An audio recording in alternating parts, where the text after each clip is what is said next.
to look around at. We just need to look around us to see the state of collective bargaining in the country. It's in a dire state, and it has been for some time. And there are probably a number of reasons for that. And just as far as, for example, the bargaining councils are concerned, just on 10% of negotiated wages is a substantial sum if you look at the nominal impact that has on the number of employees across the country. And I think most importantly, the bargaining council system creates a minimum wage framework which inhibits employment. It's a minimum wage environment. It increases barriers to entry to competitors, and in my view, and it has been for some time, it puts a dampener on employment in a very significant way. But as far as collective bargaining is concerned, we see around us, we lurch from unprotected action to violent unprotected action. And there are a number of reasons for that. What happens, Bongi, is that the minimum wages are negotiated at bargaining council level. So, for example, if you or I are a welder, and we are willing to work for an employer for less than that minimum wage, we're essentially not allowed to. That's the bottom line. So, it artificially increases wages, and it inhibits the ability of those who are willing to work in those industries below the minimum wage to acquire employment. If you approach the problem from an economic standpoint, the collective bargaining process is just one of many different ways that wages can be determined. Wages here include working conditions as well.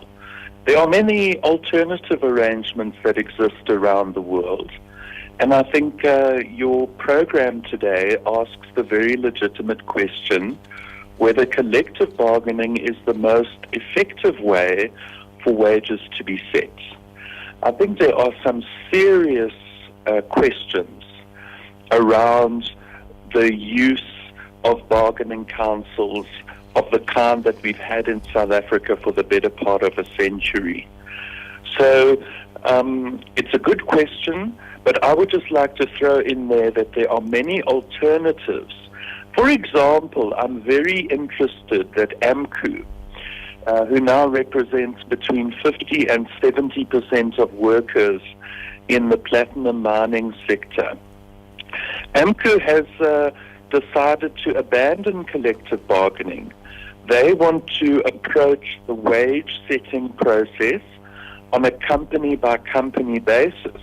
And that has many advantages for workers and for employers.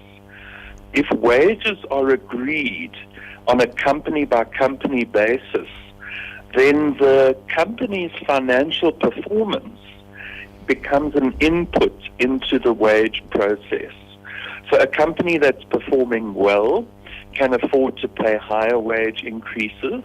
A company that's performing badly can afford to pay lower wage increases. I think this is a very rational and interesting proposal by AMCU. Most people in the trade union movement have presented AMCU as a radical and undisciplined trade union, but they're bringing certain interesting suggestions to the table. But I don't think so. One of the things that is most transparent in the entire labor market is the financial performance of companies. Though the performance is recorded in annual financial statements, for listed entities, those accounts have to be published to the public. For corporate entities, even private companies, financial results need to be audited.